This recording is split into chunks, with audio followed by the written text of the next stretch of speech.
hasta que fuimos adoptados como hijos. Una vez que somos hijos, vamos a hacer crecer un poco la letra, somos diferentes a los esclavos. Cuidamos los bienes de nuestro padre. Entonces los esclavos de afuera, aunque antes pertenecíamos a ellos, son diferentes a nosotros. Ellos nos pueden decir, oye tú, a ver si eres hijo, ¿por qué no rompes algo a ver si no te pega?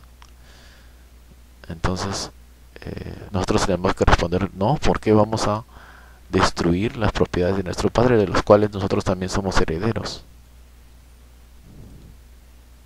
De esa misma manera, no porque tenemos libertad, vamos a hacer destruir las cosas. Aquí vemos un esclavo que está recogiendo algo que se ha caído, porque ahora ama las cosas que pertenecen a su padre. Las propiedades de su padre, como Jesús dijo, los negocios de mi padre. Entonces él les dijo, ¿por qué me buscabais? ¿No sabías que en los negocios de mi padre me es necesario estar? ¿Cuáles son los negocios de nuestros padres ahora? Nuestro Padre es el Padre Celestial, y su gloria es que llevemos a muchos hijos hacia Él, a muchos salvos, porque el Padre no quiere destruir, quiere salvar, quiere hacer una nación de hijos, y nos ha dado la misión de proclamar el Evangelio. El Evangelio es como una semilla es como un espermatozoide, el cual engendra hijos espirituales. Esta semilla es la palabra que ahora estoy dando aquí también. Esos son los negocios de nuestro Padre, ganar muchos hijos para Él, llevar muchos hijos a Él. Y en Juan 2:16, y dijo a los que vendían palomas, y esto en cuanto cuando Jesús echa a los mercaderes, porque Él se sentía herido, afectado, porque no respetaban las cosas de su Padre. Quitad de aquí esto, y no hagáis de la casa de mi Padre casa de mercado. Y bueno, eso fue una de las cosas por las cuales lo mataron, porque eran intereses económicos de los que habitaban ese lugar. Entonces se acordaron sus discípulos que está escrito, el celo de tu casa me consume. Bien, entonces ahora Dios nos ha dado para administrar sus cosas. Cuidamos los bienes de nuestro Padre, y ahora nuestro Padre nos da la responsabilidad de cuidar. Esto se llama mayordomía. El mayordomo es el encargado en una casa de administrar a toda la servidumbre. El mayordomo en otros casos también administra económicamente, de tal manera que los dueños casi se olvidan de sus asuntos. El mayordomo es el empleado de mayor confianza, el cual siente responsabilidad por las propiedades. Entonces, como líderes, somos mayordomos de la casa de Dios. ¿Cuál es la casa de Dios? La iglesia. Y tenemos que cuidar la iglesia y sus cosas. Como líderes, es decir, como pastores, si nosotros ya llevamos tiempo y queremos servir en la iglesia, como líderes tenemos que darle a sus hijos, proveerles el alimento espiritual. El alimento espiritual es la palabra de Dios. O sea, como maestro les enseñamos, como en clases bíblicas les damos y los preparamos para que puedan crecer. Eso también es una manera de proveer a los de su casa. Eso entonces sería una mayordomía de algún tipo, pero la mayordomía tiene otros sentidos también. El mejor ejemplo de mayordomo es la mujer virtuosa, de la cual habla Proverbios 31. La mujer virtuosa era una buena administradora de los bienes que su marido, el dueño, le había encargado. Por eso dice, se levanta aún de noche y da comida a su familia y ración a sus criadas. Considera la heredad, la compra y planta viña del fruto de sus manos. ciñe de fuerza sus lomos y esfuerza sus brazos. Ve que van bien sus negocios, su lámpara no se apaga de noche. Aplica su mano al uso y sus manos a la rueca. Alarga su mano al pobre y extiende sus manos al menesteroso. No tiene temor de la nieve por su familia, porque toda su familia está vestida de ropas dobles. Ella se hace tapices de lino fino y púrpura es su vestido. Su marido es conocido en las puertas cuando se sienta con los ancianos de la tierra.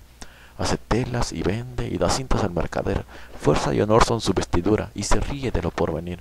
Abre su boca con sabiduría y la ley de clemencia está en su lengua. Considera los caminos de su casa y no come pan de balde. Este es un buen ejemplo de una mujer que administra, de un mayordomo.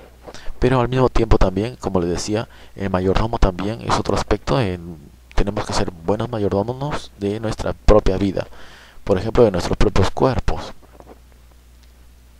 Nuestros propios cuerpos, por ejemplo, cuidándolo, no embriagándose, durmiendo, etcétera.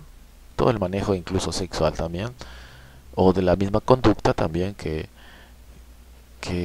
el buen testimonio que tenemos que tener, también con la gente de afuera, es parte de nuestra mayordomía. Por eso dice Colosenses: andad sabiamente para con los de afuera, redimiendo el tiempo. Y nuestros cuerpos también dice: ¿o ignoráis que vuestro cuerpo es templo del Espíritu Santo, el cual está en vosotros, el cual tenéis de Dios, y que no sois vuestros? Porque habéis sido comprados por precio. Glorificad pues a Dios en vuestro cuerpo y en vuestro espíritu, los cuales son de Dios. Vamos a hacer una pausa aquí. Así es la mayordomía entonces, porque ahora somos hijos de Dios. Entonces también, al ser hijos de Dios adoptados, manejamos también la riqueza de Dios. ¿Cuál es la riqueza de Dios? Esta es una buena pregunta. ¿Cómo es que llegamos ahora a ser ricos? Porque cuando el esclavo llega a ser hijo del padre, también comparte sus bienes y su poder. Por lo tanto, el hijo también puede dar a otros parte de lo que su padre es. Por ejemplo, Dios, al hacernos libres, ya no estamos sometidos a la ley de la cual solamente estaban sometidos los esclavos. Ahora nosotros cuidamos a lo nuestro porque amamos a nuestro Padre, y esas son las cosas que pertenecen a nuestro Padre y por lo tanto también a nosotros mismos, por lo cual tenemos una conducta digna. Por eso dice el apóstol Pablo decía: todo me es lícito, pero no todo conviene. Todo me es lícito, pero no todo edifica. Esa es la diferencia entonces de lo que es estar prohibidas las cosas o no hacerlo, porque aunque si lo podríamos hacer, no lo necesitamos ni tampoco conviene.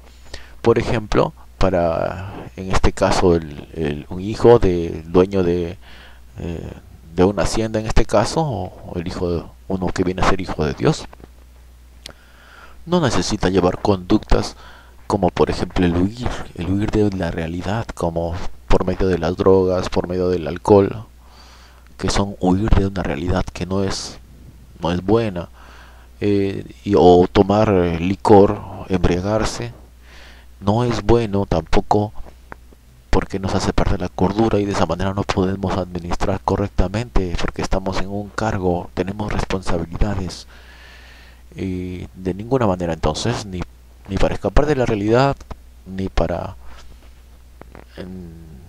no necesitamos esas cosas. Por eso es que no cometemos pecados. ¿Qué es la riqueza en el reino de los cielos? El versículo acá nos dice en 1 Corintios 1: porque en todas las cosas fuisteis enriquecidos en él, en toda palabra y en toda ciencia, así como el testimonio acerca de Cristo ha sido confirmado en vosotros, de tal manera que nada os falta en ningún don, esperando la manifestación de nuestro Señor Jesucristo. Entonces hemos sido enriquecidos, dice este texto. Dos cosas importantes: en toda ciencia. ¿Por qué? Mientras más nos acercamos a Dios y estamos en su camino, más vamos creciendo en el conocimiento del Espíritu, el conocimiento de las cosas de Dios. Y asimismo también ampliamos nuestros dones espirituales. En eso vamos creciendo. Los dones del Espíritu son dados a todo creyente, como sabiduría, entendimiento, ciencia, consejo, piedad, fortaleza. Son los dones espirituales que debemos hacer crecer. O también, por ejemplo, si tenemos don de sanidad o de enseñanza, tenemos que aplicarlos y portarnos con humildad al mismo tiempo, porque nosotros mismos hemos sido perdonados, hemos sido adoptados. Por lo tanto, no debemos portarnos con orgullo sobre los que son de la grey de Dios. Por eso dice, y yendo, Jesús les dijo, predicad, diciendo, el reino de los cielos se ha acercado, sanad enfermos, limpiad leprosos, resucitad muertos, echad fuera demonios, de gracia recibisteis, dad de gracia.